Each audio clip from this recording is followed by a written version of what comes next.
तो नमस्कार दोस्तों, पिछली क्लास में हमको बहुत बहुत स्वागत होता है दूसरी वीडियो में, जिसमें हम क्लास 10th के 3.1 चैप्टर यानी कि पेयर ऑफ लीनियर इक्वेशन का दूसरा क्वेश्चन जो है वो आज आपको समझाएंगे किस तरीके से आपको करना है। उससे पहले आपको बता दूं कुछ रूल्स जिसको आपको फॉलो करना है और ग्राफ में वो किस तरीके से दिखाई देता है।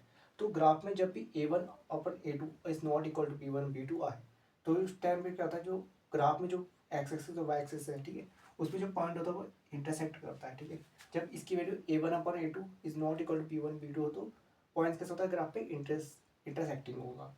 और जब A1/A2/B1/B2 और C1/C2 का रेशियो कितना है, एक दूसरे के ऊपर ओवरलैप करे, ठीक है, ओवरलैप करे तो ऐसा पॉइंट क्या कहलाएगा, इंसिडेंट कहलाएगा। और जब A1/A2 is equal to B1/B2 but C is not equal to C1/C2 तो ऐसी लाइन्स तब ग्राफ में कैसे बनेगी, पैरेलल्स बनेगी। ठीक है, तो आइए सॉल्व करते हैं इस क्वेश्चन को। इसने क्या बताया गया, find out that given pair of linear equation are, जो आपको दे है, जो लीनियर इक्वेशन दे रखी है, ठीक है, लीनियर इक्वेशन है इन टू वेरिएबल्स है, ठीक है, क्योंकि यहाँ पे एक वेरिएबल है, वाई भी एक वेरिएबल है, ठीक है, और दो पेयर आपको दे रखे, दो जोड़े दे रखे आपको लीनियर इक्वेशन के। तो आपको बताना है कि जो ये वैल्यू है इनमें A1/A2 B1/B2 और C1/C2 की वजह से क्या इनका ग्राफ इंटरसेक्टिंग होगा या इनका ग्राफ जो है कोइंसिडेंस होगा या पैरेलल होगा। तो आइए देखते हैं किस तरीके से इनको कंपेयर करेंगे एक दूसरे से। ठीक है, इसको क्या बनेंगे, इसको बनेंगे A1/A2 B1/B2 C1/C2 इस तरीके से। ठीक है, तो आइए लिखते हैं पहले A1 क्या आएगा अपॉन A2 बराबर, A1 कितना देगा, फर्स्ट इक्वेशन में देखिए 5 है, A2 कितना दे रखा है 7। ठीक है, अब देखते हैं B1 और B2 निकालते हैं, B1 और B2 निकालते कितना आएगा, B1 दे रखा है -4 देखा है और B2 कितना दे रखा है +6 दे रखा है। ठीक हो गया, और C1/C2 भी देख लेते हैं, C1/C2 देख लेते हैं, C1 कितना देगा +8 देगा है और C2 देगा -9 देगा है। तो इस तरीके से देखोगे ये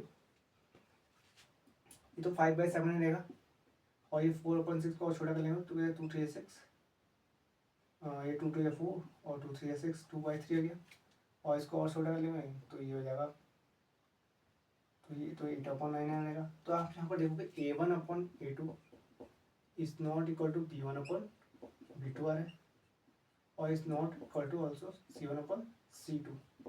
तो इस तरीके से ये जो क्या होगा, ये जो किसको दिखा रहा है इसको, तो ऐसे पॉइंट्स पर ये ऐसे इस पॉइंट्स पर कहेंगे तो ये इंटरसेक्ट भी हो सकता है क्योंकि A1 is not equal to B1/B2। तो यहाँ पर हम कहेंगे इसका जो ग्राफ बनेगा किस टाइप का बनेगा, इंटरसेक्टेड टाइप का ग्राफ बनेगा जब आप प्लॉट करोगे। ठीक है, इस इक्वेशंस की वैल्यू को। ठीक है, एक ये क्वेश्चन आपको सॉल्व, दूसरा देखते हैं, जैसे एक और एग्जाम्पल देखते हैं, दूसरा क्वेश्चन देखते हैं इसका, तो और आपको जल्दी समझ में आएगा। ठीक है, और दूसरा इक्वेशन ये देखिए, जैसे देखिए दूसरा देखिए आपको 9x + 3y ठीक +12 इक्वल टू 0 दे रखा है। दूसरा देखा आपको 18x + 6y + 24 इक्वल टू 0। ठीक है, तो वही हम लिखेंगे A1/A2 लिखेंगे A1/A2। तो A1 की देखो कितना है यहाँ पर 9, A2 कितना 18। ठीक है, अब B1 और B2 निकालते हैं, B1/B2 बराबर, अब B1 कितना है 3, B2 कितना है 6, C1/C2 निकाल लेते हैं, C1/C2, C1 कितना है 12, C2 कितना है 24, दूसरी इक्वेशन में देखो। अब देखो 9/18 को क्या 9 × 9 9 2 18 1/2 ले सकते हैं। ठीक हो गया, और वैसे B1/B2 को क्या 3 × 3 3 2 6 1/2 ले सकते हैं, और C1/C2 को भी ऐसे लिखते हैं 12 × 12 12 24 1/2, यानी कि A1/A2 is equal to B1/B2 is equal to C1/C2 आ रहा है। तो इस केस में तो ये वाली कंडीशन रहेगी, कैसे रहेगी, लाइन्स ऑफ इंसिडेंट को इंसिडेंट रहेंगे, एक के ऊपर एक आपके जो पॉइंट्स हैं वो देखेंगे को इंसिडेंट, तो ये कंडीशन रहेगी। इस तरीके से आप फर्दर क्वेश्चन कर सकते हैं। आई होप कि आपको वीडियो समझ में आएगा। शेयर कीजिए, सब्सक्राइब कीजिए, लाइक कीजिए अपनी वीडियोस को। धन्यवाद।